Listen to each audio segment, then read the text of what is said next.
จุ๊บก่อนครับจุ๊บพี่อุ้งอิงก่อนจะจิ้มจุ๊บก่อนส่งจูบอีกตาย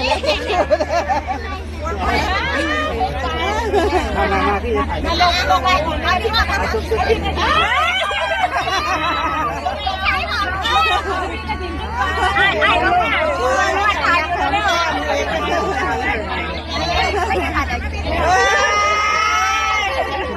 หอมแก้มนะ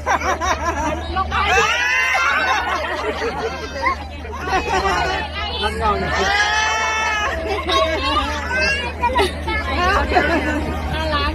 ไหนไหนพอดีน้ำหอมแก้มจับโอเคเดี๋ยวเราเข้าใจเลย